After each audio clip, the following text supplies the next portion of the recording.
الرحمن الرحيم إن هذا القرآن يهدي للتي هي أقوم ويبشر المؤمنين الذين يعملون الصالحات أن لهم أجرا كبيرا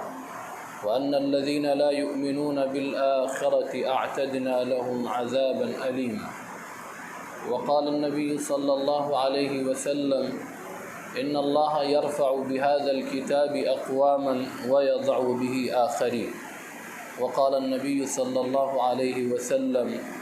خيركم من تعلم القرآن وعلمه۔ قابل احترام اور قابل صد احترام یہاں پر موجود تمام اصحاب علم و فضل اور میرے عزیز دینی اور ایمانی بھائیوں، آج کی مجلس جس عنوان کے تحت منعقد کی گئی ہے وہ نسبت بہت ہی عظیم نسبت ہے، اور یہ دولت اللہ اپنے منتخب اور چنیدہ بندوں کو عطا فرماتے ہیں، لیکن یہ ایک الہی قانون ہے کہ جب اللہ کسی کو کوئی نعمت دیتے ہیں، اگر اس نعمت کی قدر کی گئی اور اس نعمت کا حق ادا کیا گیا، اس نعمت پر اللہ کا صحیح معنوں میں شکر ادا کیا، تو اللہ تعالیٰ اس نعمت میں مزید ترقی دیتے ہیں، اضافہ کرتے ہیں، خیر کی راہیں اس کے لیے مزید اور کھول دیتے ہیں۔ لیکن اگر کوئی اللہ کا فضل، اس کا احسان، اس کی نعمت ہوئی اور اس کی ناقدری ہوئی اور اس کا حق ادا نہیں کیا گیا، اس سے متعلق جو ذمہ داریاں تھیں، جو رسپانسبلٹیز تھیں، اس میں کوتاہی برتی گئی، تو پھر اللہ کی پکڑ بھی بہت سخت ہے۔ ختم قرآن، تکمیل قرآن یقیناً ایک بہت بڑا، جہاں ایک طرف اعجاز ہے، جہاں ایک طرف بہت بڑا فضل الہی ہے، وہیں دوسری طرف ہمارے اوپر ایک بہت بڑی ذمہ داری بھی ہے۔ عام طور پر ایک پہلو کو سامنے رکھا جاتا ہے جب اس طرح کی مجالس ہوتی ہیں یا اس نسبت سے محفلیں ہوتی ہیں، تو عام طور پر فضائل پر بات ہوتی ہے، مناقب بیان کر دیے جاتے ہیں، اس کا جو مقام و مرتبہ ہے وہ بیان کر دیا جاتا ہے، لیکن جو دوسرا پہلو ہے جو اس سے بھی اہم ہے، اس میں کوتاہی کی جاتی ہے، یا تو احساس دلانے کے اعتبار سے، یا عمل کرنے کے اعتبار سے، یا پھر ذمہ داری کے ادا کرنے کے اعتبار سے۔ اس کی وجہ سے آپ دیکھیں گے کہ معاشرے پر، سوسائٹی پر جو اثر ہونا چاہیے حافظ قرآن کا، عالم دین کا، اہل علم کا، وہ اثر کم ہو رہا ہے، وہ اثر نہیں نظر آ رہا ہے۔ وجہ کیا ہے؟ وجہ صرف یہی ہے کہ جو ذمہ داریاں اس شخص پر آئیں حفظ قرآن کے بعد، یا پھر عالمیت کرنے کے بعد، یا کوئی دینی اہم سند حاصل کرنے کے بعد،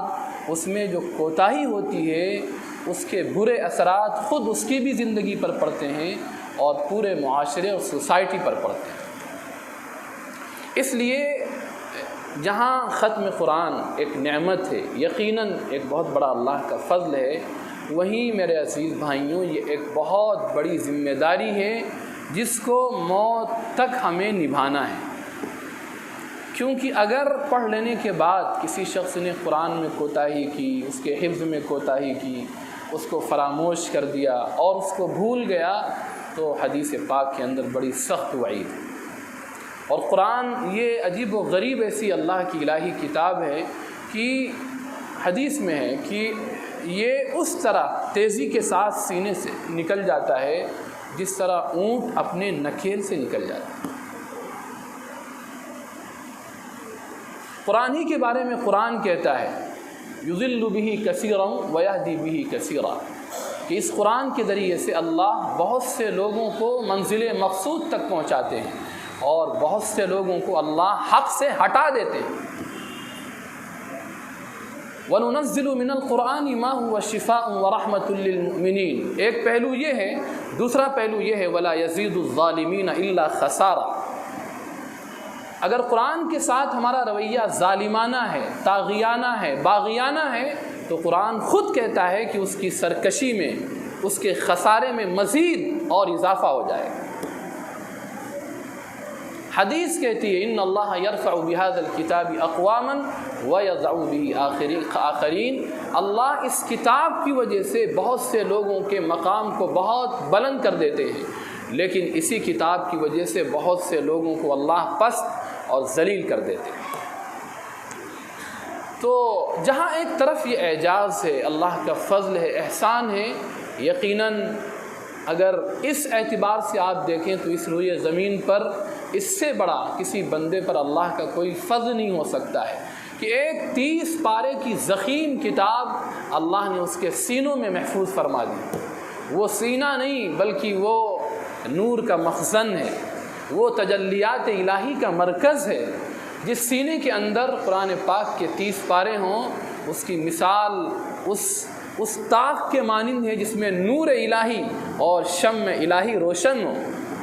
اس سے صاف، اس سے بڑا، اس سے پاکیزہ کسی کا سینہ نہیں ہو سکتا ہے۔ لیکن میرے عزیز بھائیوں، اس کی حفاظت کرنا،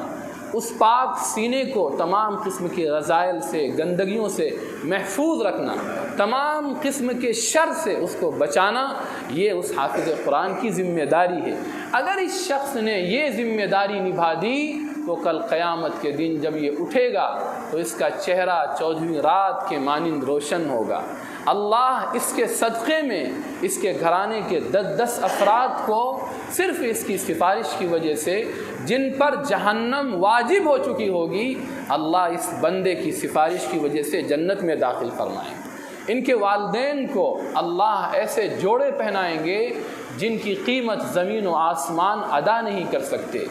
ایسا تاج پہنایا جائے گا والدین کو جس کی روشنی آفتاب کی روشنی سے بھی زیادہ ہوگی۔ یہ سارے فضائل عزیز بھائیوں اسی وقت ہیں جب موت تک ہم اس قرآن سے متعلق ذمہ داریوں کو ادا کریں۔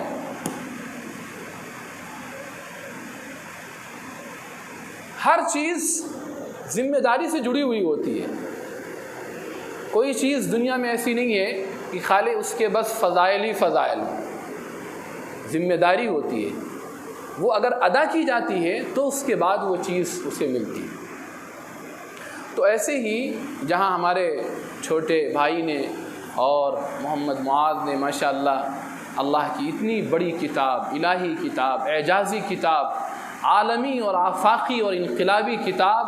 جس کے بارے میں آج موجودہ دور کی سائنس حیران ہے کہ آخر یہ کون سی کتاب ہے۔ آپ جس پہلو سے اس کتاب کو دیکھیں، اس پہلو سے اس کتاب نے اعجاز کو ثابت کر دیا ہے۔ پہلے زمانے میں اس کے بلاغتی پہلو بیان کیے جاتے تھے، فنی پہلو بیان کیے جاتے تھے، اس کی زبان کا اعجاز بیان کیا جاتا تھا، لیکن یہ ایسی کتاب الہی ہے کہ جیسے جیسے دنیا مزید آگے بڑھے گی، ٹیکنالوجی کی طرف جائے گی، انوینشنز کی طرف جائے گی، ڈسکوریز کی طرف جائے گی، انفس اور آفاق کے دلائل کی طرف جائے گی، قرآن اپنے اعجاز کو انسانیت کے سامنے اور ثابت کرتا جائے گا۔ ژاک زیلیبیر یہ فرانس کا بہت بڑا موسیقار تھا اور عالم اسلامی میں اس کے بہت بڑے بڑے رائل فیملیز کے اس کے دوست تھے۔ تو انہوں نے اس کو دعوت دی ایک مرتبہ اپنے گھر پر، کسی پروگرام میں، کسی گھریلو دعوت میں شرکت کی۔ تو وہ آیا اپنا فلائٹ سے، اور پہنچنے میں تھوڑی تاخیر ہوئی،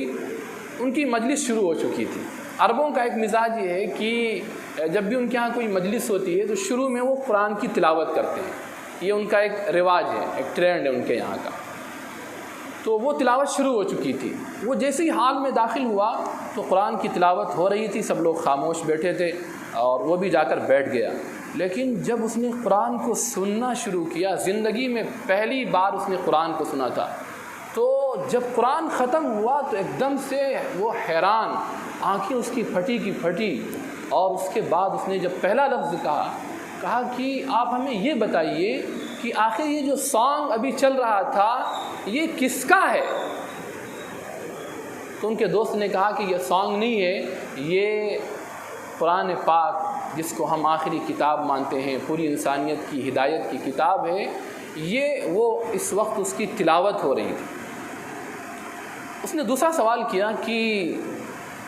یہ کتنے سال پہلے یہ کتاب نازل ہوئی؟ تو انہوں نے بتایا تقریباً 1450 سال پہلے اتری۔ تو اس نے کہا اچھا یہ بتائیے کہ اس کی جو لے ہے، اس کی جو دھر ہے، اس کی جو نغمگی ہے، وہ کس نے سیٹ کی ہے؟ کیونکہ وہ اسی دنیا کا آدمی تھا، اس کا کام ہی یہی تھا، بڑے اہم گانوں کی دھریں سیٹ کرنا، اس کی جو ہے لے بنانا، یہ اس کا کام تھا، اس میں بہت بڑا ماہر آدمی تھا۔ تو انہوں نے کہا کہ یہ کتاب براہ راست اللہ کی طرف سے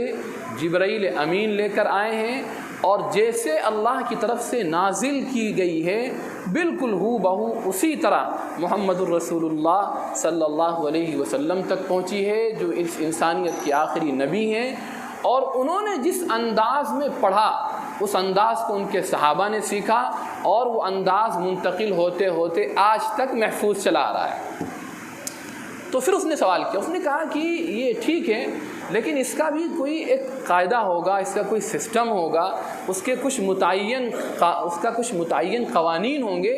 یہ کیسے ہے کہ 1450 سال تک اسی طرح ہو بہو چلا آ رہا ہے؟ تو انہوں نے بتایا کہ ہاں اس کا ایک مستقل فن ہے جسے فن تجوید کہتے ہیں، اور آج بھی وہ مدارس میں پڑھائی جاتی ہے، اور ہزاروں نہیں پوری دنیا میں لاکھوں اس طرح آپ کو پڑھنے والے مل جائیں گے۔ تو بس جب اس کے سامنے یہ بات آئی، اس نے کہا کہ میں اپنے فن کی وجہ سے کہہ رہا ہوں کہ اگر ایسی بات ہے تو خدا کی قسم میں جو حقیقی لارڈ اور گاڈ ہے اس کی قسم کھا کے کہتا ہوں کہ یہ یقیناً الہی کتاب ہے، یہ انسانی کتاب نہیں ہو سکتی، کیونکہ ہمارا فن آج جس دور میں جہاں تک پہنچا ہے، یہ اپنی نغمگی کے اعتبار سے، اپنے سر کے اعتبار سے، اپنی لے کے اعتبار سے یہ اس سے بہت آگے کا کلام ہے۔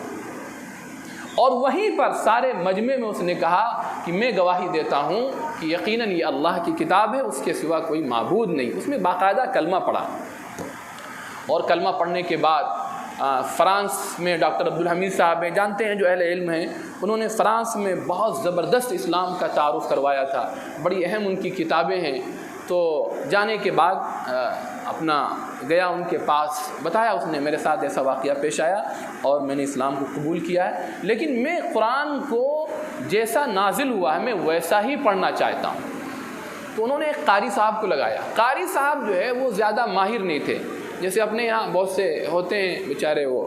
اپنا پڑھاتے بھی ہیں مکتب میں، لیکن انہیں تجوید کے قواعد ازبر نہیں ہوتے ہیں، نماز بھی پڑھاتے ہیں، بچوں کو پڑھاتے بھی ہیں۔ تو ایسے ہی تھے وہ، انہوں نے لگا دیا جو ہے ڈاکٹر صاحب نے کہ ان سے آپ سیکھ لیجئے گا۔ ایک دن ایک عجیب بات ہوئی، وہ ان کو پڑھا رہے تھے اذا جاء نصر اللہ والفتح، قاری صاحب، اور افواجا فسبح، یہاں آ کر وہ کر یہ رہے تھے قاری صاحب کہ افواجن کو ملا کے بھی پڑھ رہے تھے اور اخفا بھی نہیں کر رہے تھے، افواجا فسبح۔ تو وہ اس پر لڑ گیا، کہا کہ نہیں کوئی مسٹیک ضرور ہے، اسے پتہ نہیں تھا کہ اخفا کیا، اظہار وہ اخفا کیا ہوتا اسے نہیں معلوم تھا، لیکن وہ بھڑ گیا، اس نے کہا کہ نہیں آپ کوئی غلطی کر رہے ہیں۔ اب وہ بھی غصہ ہو گیا، تم مجھے بتانے آئے ہو، ابھی کل اسلام قبول کیا ہو، تم مجھے بتانے آئے ہو۔ تو لیکن وہ نہیں مانا، اس نے کہا نہیں میں نہیں مان سکتا ہوں، کوئی غلطی ہو رہی ہے۔ تو اب وہ جھگڑا جب بڑھا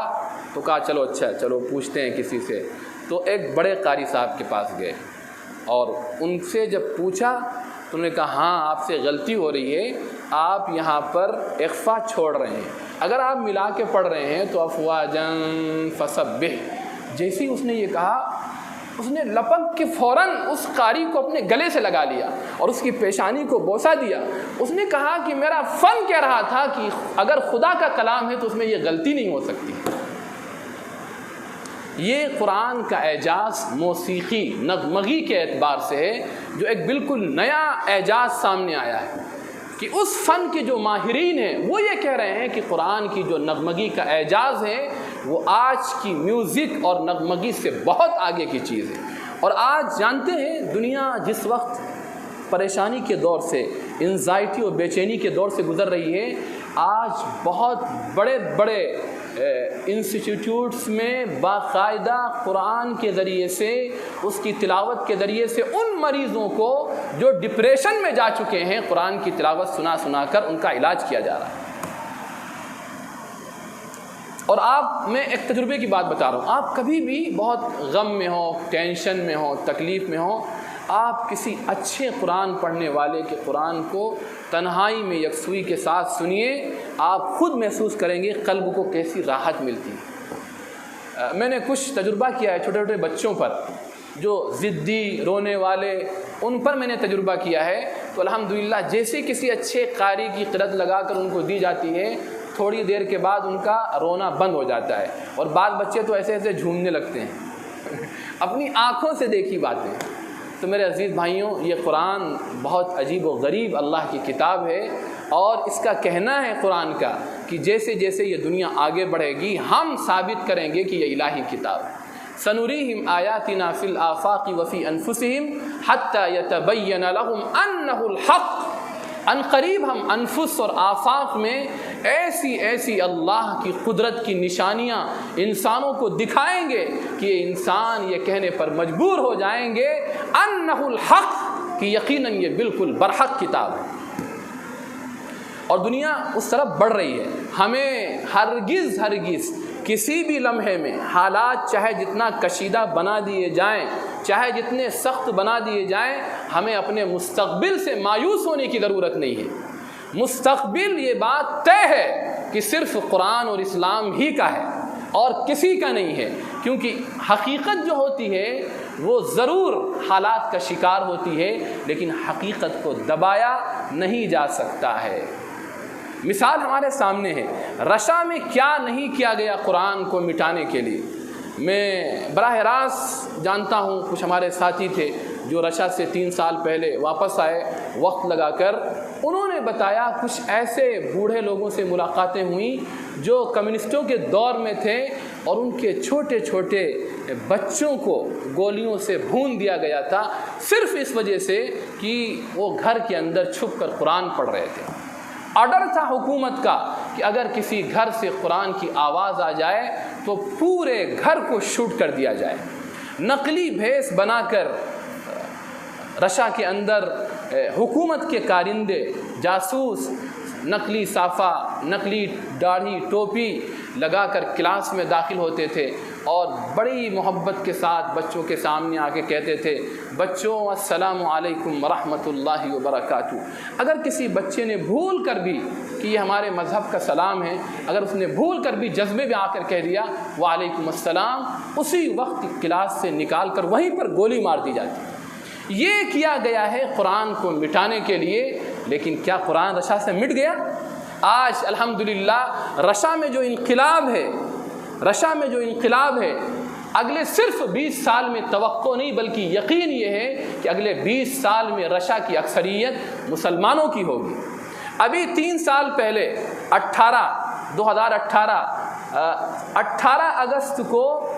شیشان میں، ایک بڑا صوبہ ہے رشا کا، شیشان میں جو مسجد بنی ہے وہ رشا کی اتنی بڑی مسجد ہے کہ اس کے صرف اندرونی حصے میں ایک وقت میں 43,000 لوگ نماز پڑھ سکتے ہیں۔ شاید آپ کے یو پی میں بھی، مجھے نہیں پتہ ہے کہ کوئی اتنی بڑی مسجد ہو کہ اس کے اندرونی حصے میں 43,000 لوگ آ جائیں۔ ہماری دلی کی جامع مسجد بھی نہیں ہے، اندرونی حصہ اتنا بڑا نہیں ہے، مشکل سے میرے خیال سے 500 سے 600 لوگ آ جائیں تو بہت بڑی بات ہے، باقی وہ میدان ہے، وہ کھلا ہوا حصہ ہے، اس کے اندرونی حصے میں 43,000 لوگ بیک وقت نماز پڑھ سکتے ہیں۔ یورپ میں ورلڈ ٹریڈ سینٹر کے بعد سے لے کر اب تک 3 سال پہلے کی رپورٹ ہے کہ 533 چرچ ان 13-14 سالوں کے اندر 533 چرچ مسجدوں میں تبدیل ہو چکے ہیں۔ جہاں کبھی عیسیٰ مسیح سن آف گاڈ کے نعرے لگا کرتے تھے، آج الحمدللہ انہی چرچز کے اندر اللہ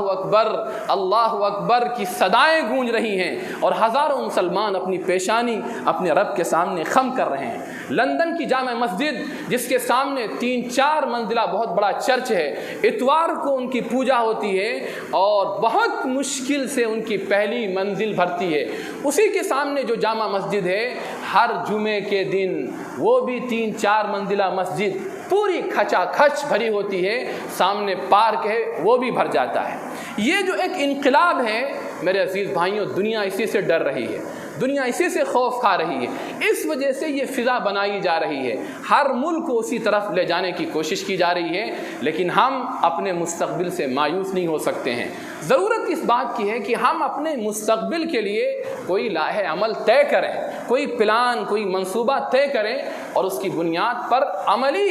اقدام شروع کریں۔ صرف تقریروں سے مسئلہ نہیں حل ہوتا ہے۔ میں جہاں جاتا ہوں یہ بات کہتا ہوں، کچھ مسجد کے اندر عملی ایکٹیویٹیز، کچھ پریکٹیکل ایکٹیویٹیز ہونی چاہیے ایسی جن سے ہمارا جامع تعارف ہو، اسلام کا کمپلیٹ اور بہت ہی پرفیکٹ اس کا ایک انٹروڈکشن ہو پوری سوسائٹی کے اندر۔ کچھ کام اپنوں میں کرنے کے ہوں گے، کچھ کام مسجد سے ایسے ہوں جس سے غیر متعارف ہوں، غیر سمجھے کہ اسلام ہے کیا۔ ہم نے اسلام کو قید کر دیا ہے مسجدوں کے اندر، مسلمانوں کے اندر، مدرسوں کے اندر۔ اس نے ہمارے برادران وطن کو ہزاروں سال رہتے ہوئے بھی اسلام سے صحیح معنوں میں متعارف نہیں کرایا۔ آپ معاف کریے گا، میں نے مسجدوں کے اندر جب پروگرام کیے، وزٹ مائی مسجد کے، یورپ میں بہت ہوتے ہیں، اس کا اثر ہے جو یورپ میں غلط فہمیاں دور ہو رہی ہیں۔ یہاں ابھی بھی وہ چیز شروع نہیں ہوئی، بہت کوشش کی گئی، اس کے بعد بھی وہ چیز شروع ابھی نہیں ہوئی پورے طور پر۔ 2-3 پروگرام ہوئے اور اس میں جو ہمارے آس پاس کے جو برادران وطن برسوں سے رہ رہے ہیں، کبھی مسجد میں آنے کی توفیق اس لیے نہیں ہوئی کہ ان کو آنے کا موقع نہیں دیا گیا، ہماری طرف سے کوئی ان کے پاس دعوت نامہ نہیں گیا۔ جب گیا تو وہ آئے اور آنے کے بعد جب بیٹھے بہت سے سوالات کیے، اس کے جوابات دیے گئے۔ جب واپس گئے ہیں تو گلے مل کر بہت خوش ہو کر، اور انہوں نے کہا کہ اگر آپ ہمیں نہ بلاتے تو مسجد کے بارے میں جو غلط فہمیاں ہمارے دل دماغ میں بیٹھی ہوئی تھیں شاید کبھی نہ نکلتی۔ ہم ایک طرف جمود کے شکار ہیں، تعطل کے شکار ہیں، دوسری طرف وہ لابی جس کو ہم خالی تانا دیتے ہیں، جس کو ہم صرف گالیاں دیتے ہیں، جس کے خلاف ہم صرف تقریریں کرتے ہیں، وہ لابی بہت خاموشی کے ساتھ انسانوں کے ذہن اور دماغ میں زہر اور آگ لگا رہی ہے۔ ہم کیا کر رہے ہیں؟ سوال اس کا ہے۔ سوال یہ نہیں کہ ہمارے مخالفین کیا کر رہے ہیں، وہ تو وہی کریں گے، ان سے ہم کیا توقع کر سکتے ہیں، ہم کیا کر رہے ہیں، یہ سوال ہے۔ اس وجہ سے میرے عزیز بھائیوں، قرآن ہمارے پاس خدا کی قسم ایسی الہی آسمانی کتاب ہے، ہم کچھ نہ کریں، خالی اس کے سادے سادے الفاظ کا ترجمہ، اس کے بینر، اگر اس کے بینر اور بڑے بڑے پوسٹر پر خالی قرآن کی آیتوں کا ترجمہ آسان ہندی میں اور آسان انگلش میں صرف اپنی مسجد کے اطراف میں لگا دیں تو جو پڑھے گا وہ قرآن کا وہ لفظ اس کو سوچنے پر مجبور کر دے گا۔ ایسی وہ دل کی آواز ہے، ایسی انسانی فطرت کی آواز ہے، الہی کلام ہے، اس میں جو طاقت اور قوت ہے وہ دلوں کو کھینچ لیتی ہے۔ یہ سب آنکھوں سے دیکھی ہوئی باتیں ہیں۔ ہمارے یہاں وَاعْبُدُوا اللَّهَ وَلَا تُشْرِكُوا بِهِ شَيْئًا وَبِالْوَالِدَيْنِ إِحْسَانًا وَبِذِي الْقُرْبَى وَالْيَتَامَى، اس کا پورا ترجمہ لکھا ہوا آسان ہندی میں۔ پوری دنیا کا سفر کیا ہوا ایک بہت بڑا پروفیسر، وہ گاڑی سے رکا اور اسٹال لگا ہوا تھا شربت کا، اس نے شربت پیا، اس کے بعد جب نگاہیں وہاں گئی ایک دم سے رک گیا، پورا ترجمہ پڑھا۔ اس نے بات کی جو پلا رہے تھے کہ یہ جو آپ نے لکھا ہے تو یہ کہاں سے ہے؟ تو اس نے بتایا گیا، دیکھیے اس میں حوالہ لکھا ہوا ہے، قرآن کی یہ آیت ہے یہ۔ تو اس نے کہا میں کچھ سوالات کرنا چاہتا ہوں۔ تو اس نے کہا آپ اوپر چلے آئیے، مولانا اوپر بیٹھے ہیں، ان سے مل لیجئے۔ تو آئے ہمارے پاس، ہم نے بٹھایا، ان کو تعارف ہوا، تو انہوں نے 3-4 سوالات کیے، ہم نے اس کا پورا جواب دیا۔ تو جواب دینے کے بعد انہوں نے کہا کہ اگر آپ وہ بینر نہ لگاتے ہیں تو میں آپ کے پاس نہ آتا، مجھے آپ کے شربت کے اسٹال نے متوجہ نہیں کیا ہے، مجھے اس بینر کی اس آیت نے، اس کے ترجمے نے متوجہ کیا، پھر باقاعدہ وہ کتاب لے کے گیا۔ تو میرے عزیز بھائیوں، قرآن کوئی ایسی ویسی کتاب نہیں ہے۔ آپ خود سوچیں نا کہ اہل عرب اہل عرب جن کے اندر شدت دشمنی انتہا درجے کی تھی، حضرت عمر رضی اللہ عنہ کیسے سخت مخالف نعوذ باللہ حضور کو قتل کے ارادے سے جا رہے، کتنی سخت دشمنی رہی ہوگی، کتنی خطرناک آگ جل رہی ہوگی۔ مجھے جو پتہ ہے پوری سیرت کے اندر، میرا ناقص مطالعہ یہ کہتا ہے میں نے نہیں دیکھا ہے کہ کوئی شخص اتنا بڑا دشمن رہا ہو جس نے حضور کو قتل کرنے کا ارادہ کیا ہو۔ یہ واحد شخص ہے کہ انہوں نے نعوذ باللہ حضور کو جان سے مارنے کا فیصلہ کر لیا تھا اور اسی غلط ارادے سے جا رہے تھے۔ راستے میں ایک صحابی ملے، انہوں نے کہا کہاں؟ وہ دیکھ گئے ان کے تیور کو کہ کچھ ہے غلط ارادہ ان کا، وہ مشہور تھے مکے کے اندر، تو کہا کہاں جا رہے ہیں آپ؟ تو وہ ایمان لا چکے تھے، تو کہا کہ آج میں معاملے کو صاف کر دوں گا۔ تو انہوں نے فوراً کہا کہ تم جس چراغ کو گل کرنے کے لیے جا رہے ہو اس کی روشنی تمہارے گھر میں بھی پہنچ چکی ہے۔ بس فوراً وہاں سے غصہ ادھر اور پہنچے اپنی بہن کے یہاں اور زور سے دروازہ پیٹنا شروع کیا۔ حضرت خباب رضی اللہ عنہ کو کلام پاک پڑھا رہے تھے، وہ جلدی سے ان کے ڈر کی وجہ سے چھپ گئے۔ ان کی بہن آئی دروازہ کھولنے کے لیے، جیسی دروازہ کھولا تو حضرت عمر نے کہا اصبوتی، کم وقت کیا تو بددین ہو گئی؟ تو انہوں نے کہا کہ بھائی اگر وہ چیز حق ہو تو بس ایسا کہنا تھا کہ بہت مارا بہن کو، یہاں تک کہ رخسار سے خون بہنے لگا۔ بہن نے بھی کہا کہ بھائی جان اب آپ سے جو ہو سکے وہ کر لیجئے، لیکن میں نے جس حق کو پایا میں اس کو چھوڑ نہیں سکتی ہوں۔ جب ان کا یہ فیصلہ دیکھا تو ان کا بھی غصہ ٹھنڈا ہوا، کہا اچھا ٹھیک ہے۔ دوسری طرف خون بھی دیکھ رہی تھی، بہرحال بہن ہے، ایک رشتے کا ایک اثر ہوتا ہے، تو کہا اچھا لاؤ جو تم پڑھ رہی تھی مجھے دکھاؤ، کیا ہے کیا آخر وہ؟ تو انہوں نے کہا نہیں آپ ناپاک ہیں اور اس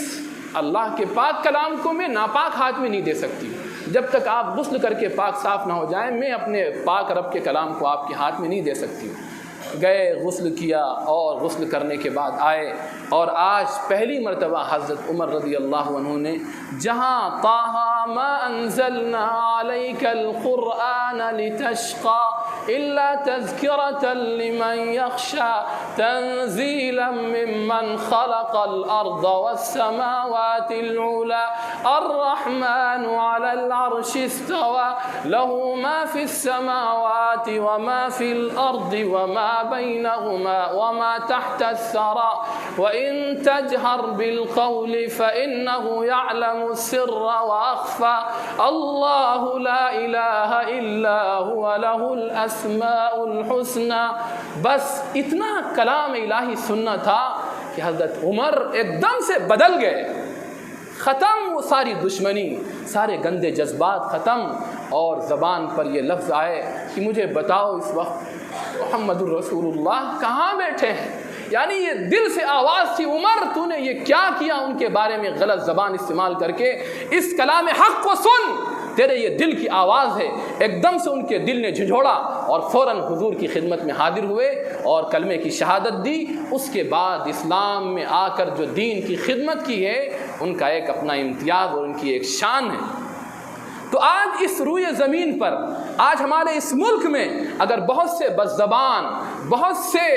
آگ لگانے والے اگر موجود ہیں تو میرے عزیز بھائیوں بہت ممکن ہے کہ وہ ساری آگ اس وجہ سے ہے کہ ان تک حق کی بات نہیں پہنچی ہے۔ اگر یہ حق کلام ان کے کانوں تک پہنچا دیا جائے تو بہت امکان اس بات کا ہے کہ وہی شخص جو زہریلا بیان دیا کرتا تھا، اسلام کے خلاف آگ اگلا کرتا تھا، وہ پلٹ کر اسلام کا ایسا دائی اور سپاہی بن کر آئے کہ پھر وہ دین کے لیے اپنی جان کو قربان کر دے۔ اس وجہ سے میرے عزیز بھائیوں ہم اور آپ سب مل کر یہ کوشش کریں کہ انشاءاللہ ہم اپنے اسلام کا، اپنے قرآن کا بہتر سے بہتر انداز میں تعارف کرائیں گے۔ دوسری بات جو آپ سے کہنی ہے اس مجلس کی مناسبت سے کہ ہمارے یہاں ہماری توجہ اس وقت اپنی نئی نسل پر نہایت ہی ناقص اور کمزور ہے۔ نئی نسل کا جو رخ بن رہا ہے، جس طرف وہ جا رہی ہے، اس کے جو افکار و خیالات بنتے جا رہے ہیں، اگر ان پر توجہ نہ دی گئی تو اگلی آنے والی ہماری نسل شاید ہماری نہ ہو، کسی اور کے ہاتھ میں۔ اس وجہ سے ہم اور آپ جتنے بھی گارجینس ہیں، جتنے بھی ذمہ داران ہیں، جتنے بھی پیرنٹس ہیں، یہ اس روئے زمین پر والدین ہونے کی حیثیت سے سب سے بڑی ذمہ داری یہ ہے کہ اپنے بچوں کی فکر کریں، اپنے بچوں کی قلبی، دماغی، ذہنی ایسی تعمیر کریں کہ وہ بچے ایمان اور اسلام کی بنیاد پر پروان چڑھیں، اور ان کے اندر اللہ کی عظمت، اس کی بڑائی، اس کی کبریائی، اللہ کا جلال، اس کی طاقت اور قوت ایسی دل میں رچی بسی ہو کہ دنیا کی طاقتیں، دنیا کی حکومتیں ان کی نگاہوں میں مکڑی کے جالے سے بھی زیادہ نہ ہوں۔ یہ اس وقت کا اہم تقاضا ہے، ورنہ ہوگا کیا؟ اس وقت جو خطرات ہیں وہ اس بات کے ہیں کہ آدمی حالات کے دباؤ کی وجہ سے، حکومت کے پریشر کی وجہ سے، اور موجودہ تنظیموں اور تحریکوں کے دباؤ اور تسلط کی وجہ سے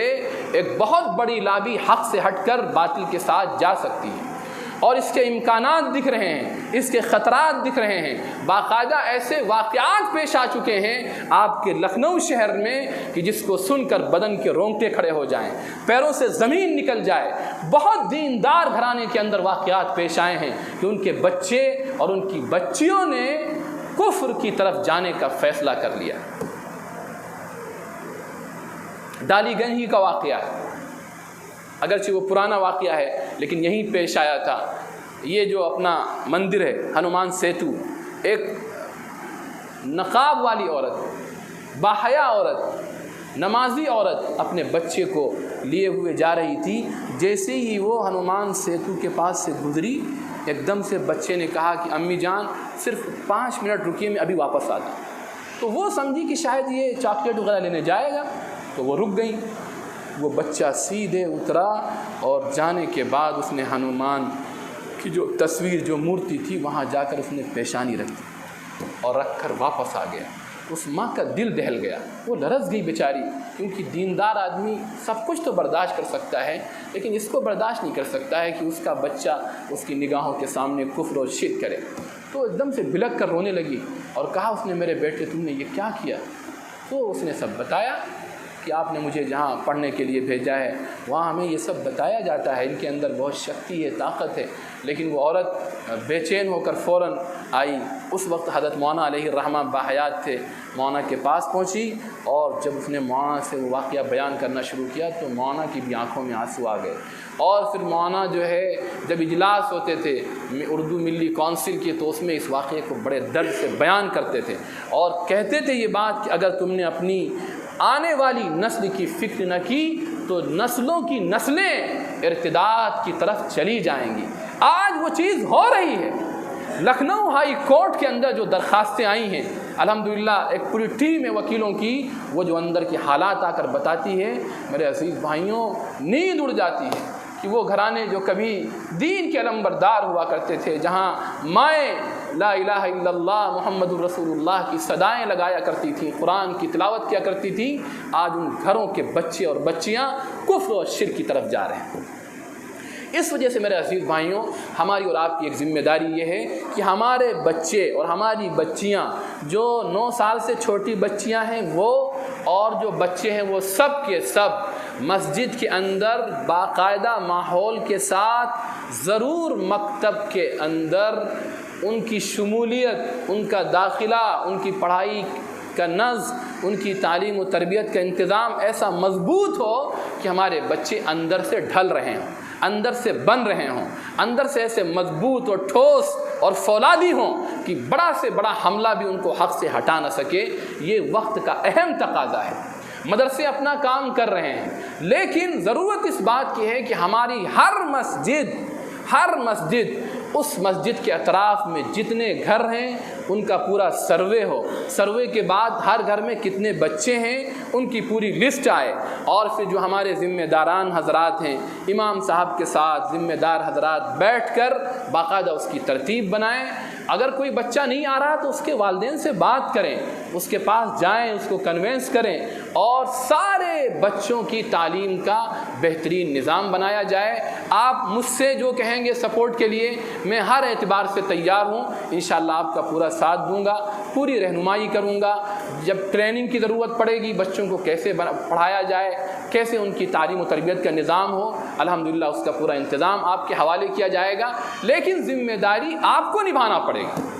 ہر مسجد کے ذمہ داروں کی یہ پہلی ذمہ داری ہے کہ سارے محلے کے بچوں اور بچیوں کی تعلیم کی فکر کریں۔ اس کے ساتھ جو 9 سال سے بڑی بچیاں ہیں، اگر وہ کالج میں ہیں، اسکول میں ہیں تو بھی، اور اگر کہیں نہیں پڑھ رہی ہیں تو بھی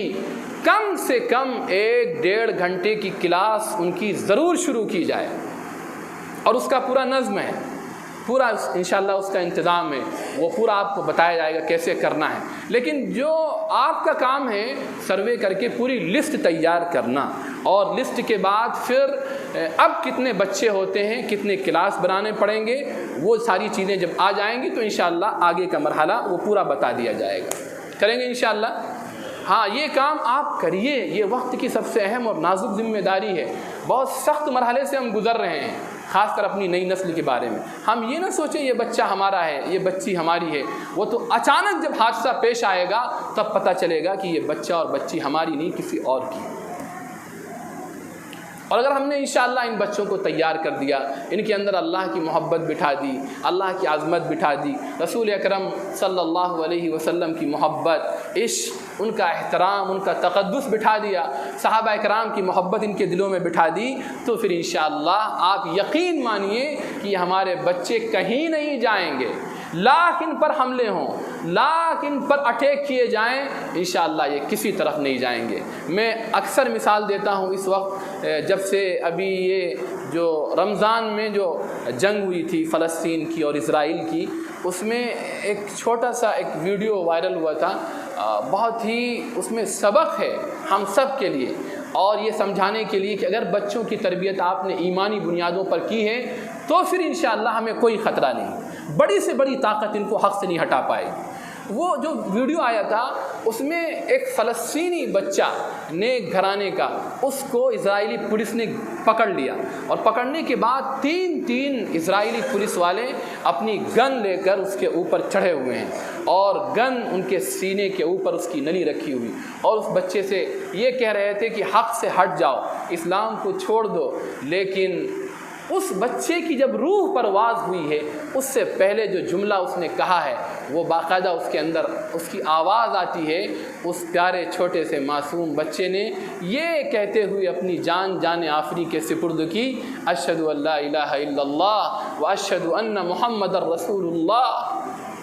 سلام ہو اس چھوٹے سے معصوم بچے پر، اور اس سے زیادہ بے شمار رحمتیں ہوں، اللہ کی عنایتیں اور اس کی نوازشیں ہوں اس ماں پر جس ماں نے اپنے بیٹے کے لخت جگر میں یہ بات اتاری تھی کہ اے میرے بیٹے، اگر کبھی ایسا مرحلہ آ جائے کہ ایک طرف تیرا ایمان ہو اور ایک طرف تیری جان ہو تو خوشی کے ساتھ اپنی جان کو قربان کر دینا۔ آج اس بیٹے نے یہ ثابت کر کے دکھا دیا کہ امی جان، آپ یہ دیکھ لیجئے کہ آپ نے اپنے بچے کو اپنی گود میں جو سبق سکھایا تھا، آج تیرا بچہ اپنی جان دے رہا ہے لیکن اپنے ایمان کا سودا نہیں کر رہا ہے۔ خدا کی قسم یہی ضرورت ہے آج ہمارے بچوں کی تعلیم و تربیت کی کہ اگر ان کے اوپر کوئی دشمن خدا